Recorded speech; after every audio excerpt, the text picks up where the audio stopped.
வாட்டியாவது ஒரு புதுசா ஏதாவது யூனிக்கா வரும்னு எதிர்பார்க்குறோம்.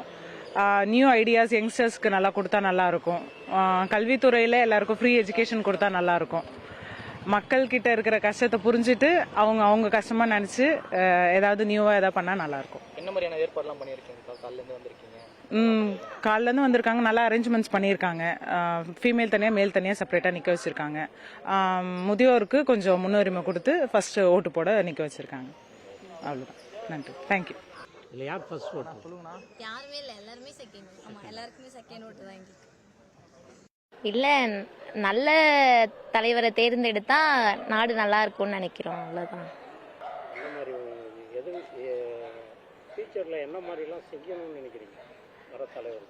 கேர்ள்ஸ் பாதுகாப்பு அதிகமாக கொடுக்கணும்னு நினைக்கிறோம். எல்லாருக்கும் பொதுவாக கவர்மெண்ட் வேலை கிடைக்கணும், தலைமுறையாக கிடைக்க வேண்டாம் அப்படின்னு நினைக்கிறோம். படித்த எல்லாருக்கும் எல்லாமே பொதுவாக கிடைக்கணும். டிப்ளமோ படிக்கிறவங்க எல்லாருக்குமே பொதுவாக எல்லா வேலையும் கிடைக்கணுன்ற மாதிரி நல்ல தலைவராக தேர்ந்தெடுக்கணும். அவ்வளோதான். என்ன மாதிரியான ஏற்பாடுலாம் பண்ணியிருக்காங்க? எப்படி பண்றீங்க? நல்லா இருக்கு. ஏற்பாடெல்லாம் நல்லா இருக்கு. எல்லாமே நல்லா தான் செஞ்சுருக்காங்க இந்த தடவை.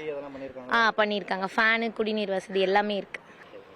இந்த தேர்தலில் நான் முன்னாடி நடந்த ஆட்சியெல்லாம் விட இப்போ இன்னும் கொஞ்சம் பெட்டராக இருக்கணும்னு எக்ஸ்பெக்ட் பண்ணுறேன். ஏன்னா இதுக்கு முன்னாடி எல்லா தலைமுறையும் பார்த்தாச்சு. இப்போ இருக்க ஜெனரேஷனுக்கு ஏற்ற மாதிரி புதுசாக ஒருத்தவங்க வராங்கன்னா அதுக்கேற்ற மாதிரி என்னென்ன எல்லாம் மாறுதோ அதுக்கேற்ற மாதிரி இந்த ஆட்சியும் மாறினா நல்லாயிருக்கும் அப்படின்னு தான் இருக்குது.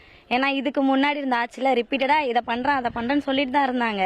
பட் ஆனால் சொன்ன எதையுமே முழுசாக பண்ணாங்களான்னு கேட்டால் கிடையாது. ஸோ இதுக்கப்புறம் பண்ணுறதையாச்சும் சொல்கிறத செஞ்சால் போதும். அதுதானே எல்லாருக்குமே தேவை. வேலை இருந்து எல்லாருக்குமே வேலை ரெடி பண்ணி கொடுக்கணும். ஏன்னா நிறைய பேர் வேலை இல்லாமல் சுற்றிட்டு இருக்காங்க. வேலை இருக்குன்னு சொல்லிட்டு அதுக்கப்புறம் ஓகே அப்படின்னு சொல்லி போயிட்டே இருந்துச்சு. ஸோ இதுக்கப்புறம் இன்னும் பெட்டரான ஆட்சி அமைஞ்சா எல்லாருக்குமே நல்லது. கல்வி சார்ந்தில் என்ன முக்கியத்துவம் உங்களுக்கு என்ன கோரிக்கை இருக்கு? இந்த நீட் அவாய்ட் பண்றேன்னு சொல்லி சொன்னாங்களா, அதை பண்ணா நல்லா இருக்கு. ஏன்னா நீட்டால நிறைய பேர் இன்னமும் செத்துட்டு தான் இருக்காங்க. ஸோ அதை மட்டும் கொஞ்சம் அவாய்ட் பண்ணா எல்லாருக்குமே பெட்டரா இருக்கும். ஏன்னா படிக்கிறவங்களுக்கு இதுக்கப்புறம் வர ஜெனரேஷனுக்கும் அது யூஸ்ஃபுல்லா இருக்கும்.